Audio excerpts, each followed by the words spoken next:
O que é mais? Ser filho ou ser escravo de Nossa Senhora? Salve Maria! Meu nome é Guilherme Martins e este é o canal Consecrácio. Se você ainda não é inscrito em nosso canal, inscreva-se agora mesmo, deixe seu like, compartilhe este vídeo com seus amigos e parentes e já vai preparando as suas perguntas para ao final contribuir com esses nossos estudos. Ao lermos o Tratado da Verdadeira Devoção à Santíssima Virgem, São Luís Maria Grignoni Montfort, somos convidados a nos fazer escravos de amor de Nossa Senhora. E aí pode vir essa pergunta que vem muito comumente entre meus alunos e certamente entre alguns dos que nos assistem. Para que fazer-me escravo de Nossa Senhora? Ela já não é minha mãe e eu preciso também ser escravo, além de filho? Acrescenta-se a isso, soma-se a isso a grande dificuldade que a maior parte das pessoas tem com a palavra escravo. Sempre vem à mente a senzala, o pelourinho, as correntes, os chicotes. Eu conheci um sacerdote que ficou muito amigo de minha família. Ele tinha essa perplexidade. A escravidão é uma realidade difícil de combinar com Nossa Senhora. Ele era até um homem piedoso, dava bons conselhos. Ele que fez o batizado das minhas duas irmãs e também do meu irmão mais novo. Aliás, ele até ficou padrinho desse irmão mais novo. Já faleceu, que Deus o tenha. E com ele, outras pessoas. Eu diria até que houve santos, cuja psicologia, cujo, digamos assim, feitio de alma, feitio de espírito, não se adaptava a isso. Se nós pegarmos, por exemplo, Santa Teresinha do Menino Jesus, pela influência da época em que ela viveu, do romantismo, eu creio que ela tinha uma imagem assim muito viva da escravidão praticada até em seu século, talvez não no seu país, mas em outros países. Enfim, ainda ficava aquela imagem mítica, e é bem capaz de que, se ela tivesse conhecido essa devoção de São Luís, ela a tivesse rejeitado. De fato, parece que, na essência, ser filho é muito mais do que ser escravo. Se nós pensarmos na relação mãe e filho, todo o carinho que há, o desvelo, a dedicação, o amor, a relação que há entre os dois, a mãe que gera o filho, que contribui com a formação do seu ser, por 9 meses o gesta em seu seio, depois boa parte da vida protege, educa, sustenta, aconselha.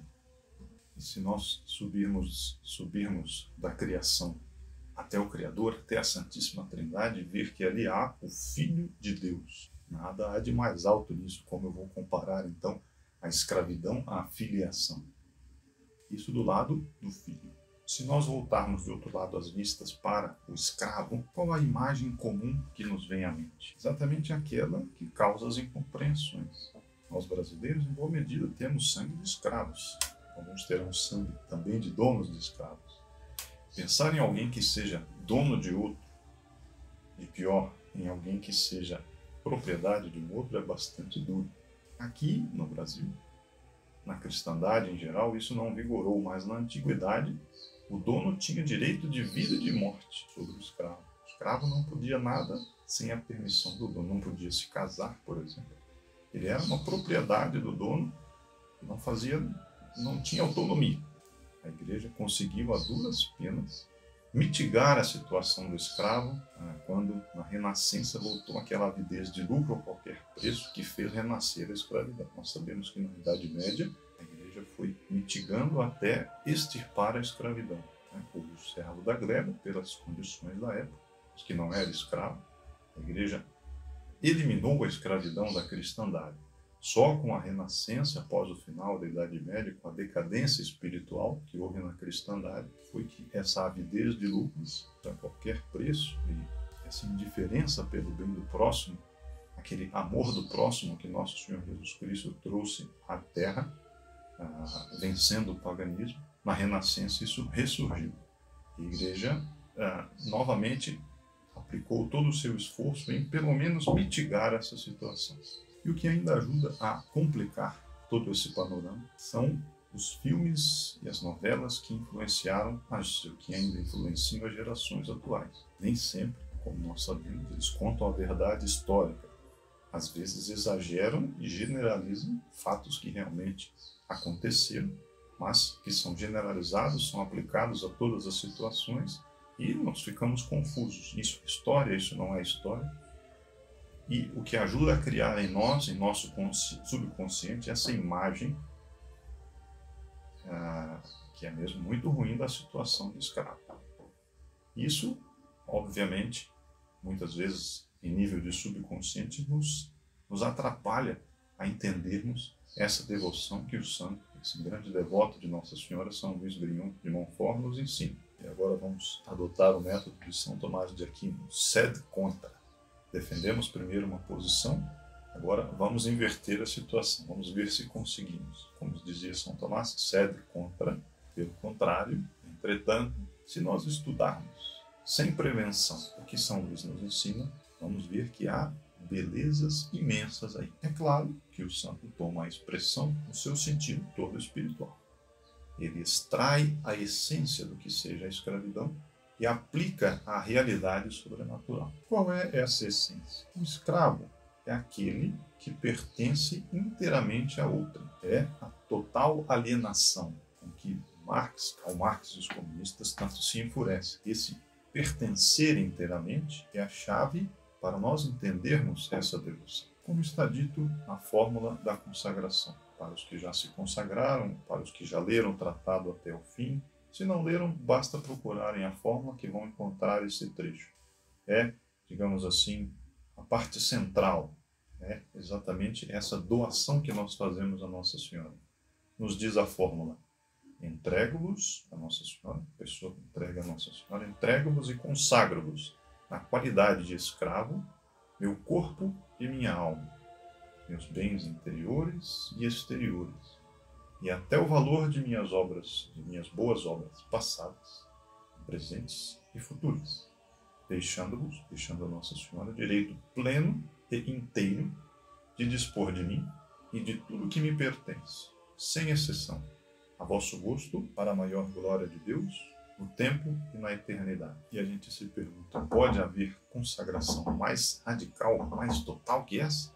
Quando nos deparamos com esse trecho, quando lemos, como fizemos agora, a gente sente toda a unção, toda a bênção que há nas coisas da igreja, nas coisas desse santo, nas coisas produzidas pela santidade da igreja. E logo a gente vê que aquela carga pesada daquele mito, daquela imagem mítica do escravo que temos na cabeça, aquilo começa a desaparecer. O que entra de novo aí? Aqui se trata de uma escravidão voluntária, feita por amor. Portanto, consagrando-nos a Nossa Senhora pelo método que São Luís nos ensina, nós estamos nos tornando verdadeiramente escravos de amor de Nossa Senhora. E mais, se nós tomarmos o fim da devoção, escravos de amor de Nosso Senhor Jesus Cristo, pelas mãos de Maria Santíssima. Mas a pergunta do início retorna, volta à nossa mente. O que acrescenta de novo a nossa? O que isso, essa escravidão de amor, acrescenta de novo a nossa condição de filho? Nós já vimos, repito, nos vídeos sobre a maternidade espiritual, que Nossa Senhora, ela nos gerou como corpo místico de Nosso Senhor Jesus Cristo, e ela nos leva espiritualmente em seu ventre sagrado, nos gesta durante essa vida terrena, nos gesta para o céu, para a vida eterna. Né? Então ela nos dará a luz, figurativamente, espiritualmente, quando, pela graça de Deus, por intermédio que ela nos obtém, quando chegarmos até o céu. Aí veremos a luz, a verdadeira luz. Então ela é realmente nossa mãe espiritual. E o que é essa escravidão, essa devoção, a escravidão de amor à Nossa Senhora, acrescenta essa condição de filho, que é uma condição excelsa? Será que o amor de filho já não basta? E o amor de mãe já não basta para o filho? Por que nós vamos procurar? Por que o santo nos ensina a procurarmos essa escravidão como uma excelência na condição de filhos? O que o escravo pode ter a mais do que o filho? Vamos tentar explicitar o porquê do santo nos ter ensinado essa devoção como um aperfeiçoamento, como um passo mais radical. Se analisarmos a questão a fundo, nós vemos, bem, o filho ele não escolhe nascer de alguma mãe. Deus, pelos planos de Deus, ele nasce daquela determinada mãe. Ele vai amar aquela mãe, a mãe vai amá-lo até incondicionalmente. Mas o filho não escolheu, ele foi posto naquela situação. Já o escravo voluntário, chamemos assim, que é do que se trata essa devoção, escravo voluntário, ele escolhe ser escravo. Portanto, ali ele está aplicando a sua vontade livre. Depois, o filho, pela lei natural, pelas leis civis também, quando ele atinge uma certa idade, ele pode se considerar emancipado. Muitos já ouviram essa palavra, emancipação. A lei prevê até hipóteses em que isso pode ser antecipado, ele pode se emancipar quando se casa antes dos 18 anos, por autorização dos pais, quando consegue emprego público, algumas condições assim. Aliás, a origem dessa palavra, emancipação, tem a ver, curiosamente, ela lembra a libertação de uma escravidão. Então, o emancipado, ele se libertou de uma situação em que ele era escravo. Ora, se assim é, o filho chega a uma determinada idade e se considera emancipado, se considera liberto desse jugo. Por outro lado, o escravo voluntário, ele escolhe ser da senhora e, como vemos pela fórmula, por toda a eternidade. Portanto, é algo em que eu empenho mais a minha liberdade. O filho, ele, pela lei natural, pelas leis civis, ele pode se considerar já liberto do jugo paterno, do jugo materno. Já o escravo voluntário, ele não, aqui eu aplico a minha vontade. Eu quero permanecer ligado a essa senhora por toda a eternidade. Depois, o filho, ele não perde a condição de filho se ele rompe a amizade com a mãe. Aquele vínculo natural, ele não é capaz de romper. Aquilo lá se mantém naturalmente. Assim como ele não escolheu ser filho daquela mãe, ele também não pode romper esse vínculo. Aquele vínculo se mantém mesmo ele não querendo, mesmo tomando rumos diferentes do que, não seguindo, não obedecendo à mãe ou não seguindo os conselhos que ela dá. E o escravo, por outro lado, se ele foge, se ele rompe aquele vínculo voluntário, ele deixa de ser escravo. Até onde queremos chegar com isso? O vínculo que une o escravo à senhora precisa, em certo sentido, ser mais forte para ele durar. Então, esse vínculo de amor que o escravo estabelece, por vontade própria, a força desse vínculo está nesse ato de vontade dele. Portanto, ele precisa ser, em certo sentido, mais forte do que o vínculo filial para que ele dure. Nós vimos fizemos essas comparações, essas diferenciações, mas é claro que nós não queremos chegar aqui à conclusão de que a condição de escravos de amor, escravos voluntários de amor, que essa condição anule a filiação, de maneira nenhuma. Tá? Até na fórmula, São Luís nos deixa isso explícito. Eu cito aqui mais um trecho para nós não termos dúvida.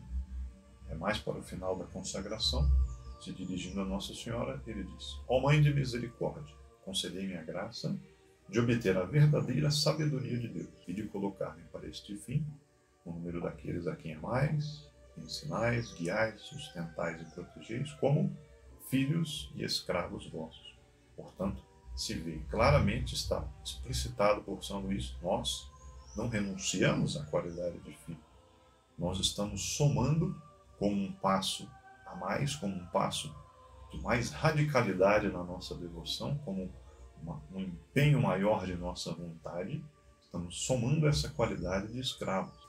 O que São Luís nos ensina com essa devoção é fazer o nosso amor filial chegar até as últimas consequências. Não é anular a filiação, de maneira nenhuma, mas aperfeiçoá-la até o ponto mais radical, eu insisto. E São Luís nos mostra para isso, nos dá como exemplo para isso, o próprio Nosso Senhor Jesus Cristo.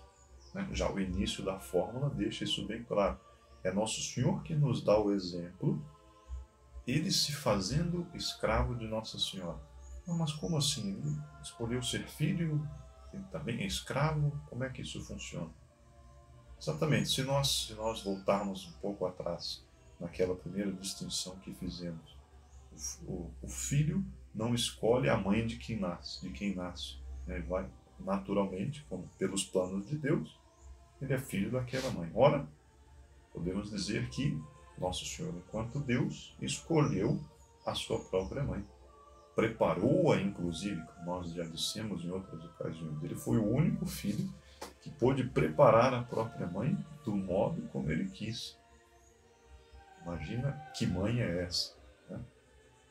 Ele preparou, então, a própria mãe, a Nossa Senhora, para ser a mãe de Deus. Colocou ali todos os atributos, todas as qualidades, fez dela tesoureira de todas as graças, depositou nela todas as graças para que ela nos distribuísse. Ele quis sujeitar-se a ela, ele querendo ser filho, ele querendo passar todas as etapas da filiação natural.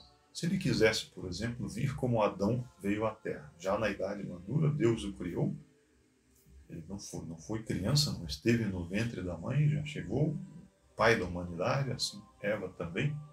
Nosso Senhor não quis isso, ele quis sujeitar-se a Nossa Senhora, ele quis depender dela, sendo homem Deus, portanto, como Deus, em certo sentido, homem Deus, quis depender de Nossa Senhora. E ele nos deu exemplo com isso. São Luís frisa isso. Nosso Senhor nos deu exemplo para nós também o seguirmos nisso. Portanto, dependermos de Nossa Senhora inteiramente. Foram os 9 meses de gestação, foi toda a infância de Nosso Senhor.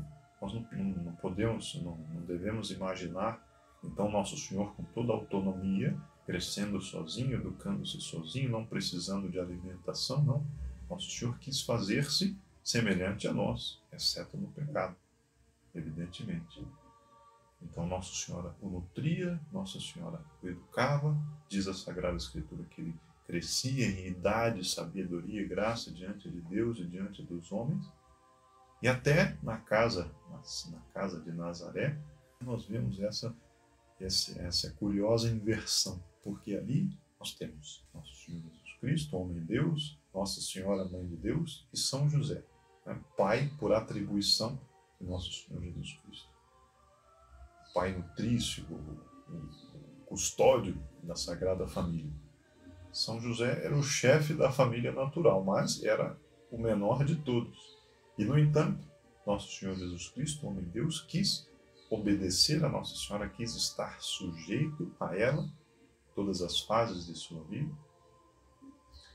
E Nossa Senhora e Nosso Senhor obedeciam a São José. Então, mais um exemplo de submissão, de sujeição que Nosso Senhor nos dá. Então, o Santo São Luís Maria Grande de Montfort nos dá como exemplo supremo a Nosso Senhor Jesus Cristo. Como resistir a esse exemplo tão excelso? Ele nos ensina essa devoção que tem isso de radical, né? Eu usei a palavra radical e não tive medo de usá-la. Hoje parece uma palavra politicamente incorreta, né? Ela é usada sempre para designar realidades desprezíveis aos olhos do grande público.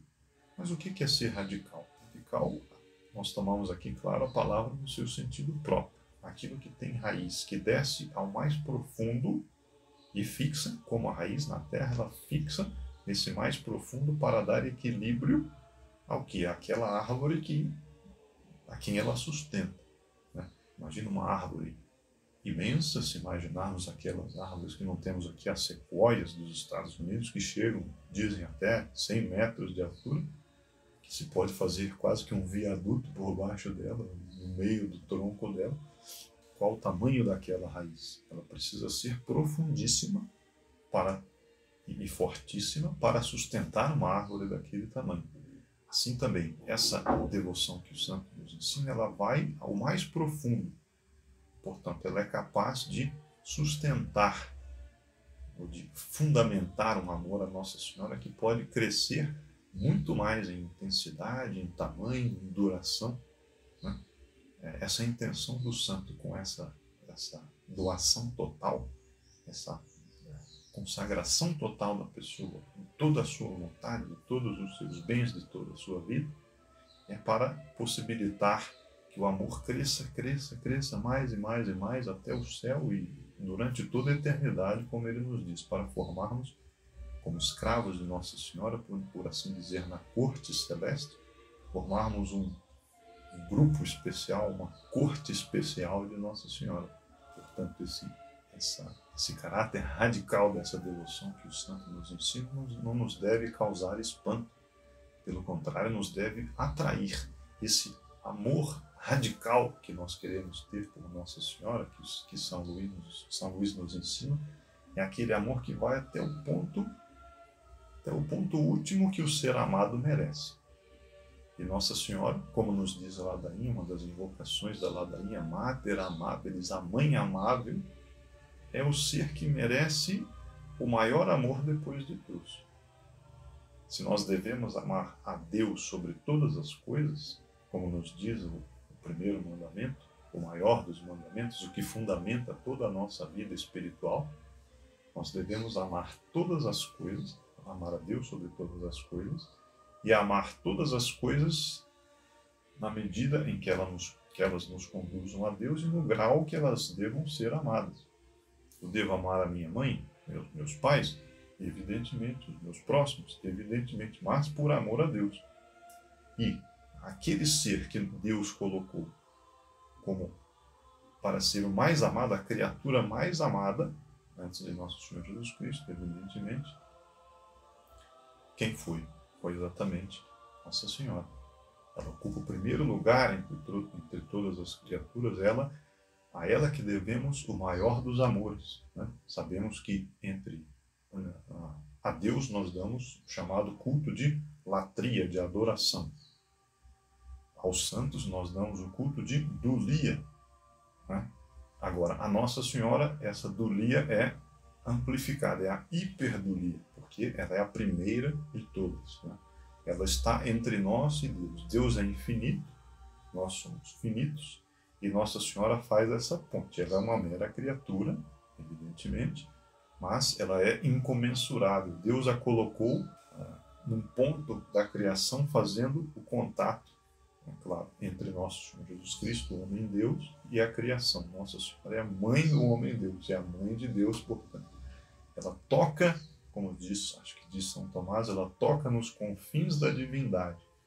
Portanto, essa devoção que São Luís nos ensina, de nos fazermos escravos de amor dela, escravos voluntários de amor de Nossa Senhora, e por ela a nosso Senhor Jesus Cristo, a intenção dessa devoção que o santo nos ensina é esse amor total a Nossa Senhora, essa dedicação total a ela, no máximo grau em que se pode dar. E assim, com isso, creio que nós podemos nos convencer, respondendo à pergunta do início, que é mais, ser escravo ou ser filho? Claro, na essência, a filiação é essa relação que há na própria Santíssima Trindade, Deus Filho, se diz Deus Filho, Deus Pai, Deus Filho, o amor entre eles, Deus Espírito Santo. A filiação na essência é mais, todos somos, pela graça, somos participantes do corpo místico de nosso Senhor Jesus Cristo, somos filhos espirituais de Nossa Senhora, não tem dúvida. Mas essa filiação, para ser levada ao máximo grau de amor, São Luís nos ensina essa devoção da escravidão voluntária de amor a Nossa Senhora. E, portanto, essa escravidão é um passo além, digamos, é a realização total dessa filiação, é o amor desabrochando, o amor de filho desabrochando ao máximo. Que Nossa Senhora, então, nos ajude a dar esse máximo passo, que ela nos conduza, que ela nos ilumine, que ela nos aconselhe. Se você ainda não se consagrou a ela, aqui fica o conselho. Leia o Tratado da Verdadeira Devoção a Nossa Senhora, do grande São Luís Maria de Montfort, compreenda bem isso que ele nos ensina e faça essa consagração. Você verá como Nossa Senhora vai lhe atraindo cada vez mais, por sua bondade, por seu amor, você amá-la cada vez mais, entregar-se inteiramente a ela e viver uma vida de santidade em qualquer dos estados de vida em que você se encontra. Se você ainda não é inscrito em nosso canal, convido-lhe novamente a inscrever-se agora mesmo, deixar o seu like, ativar o sino das notificações, compartilhar esse vídeo com seus parentes e amigos e deixar abaixo também os seus comentários, as suas dúvidas, as suas inquietações, que vão contribuir certamente para esses nossos estudos. Salve Maria!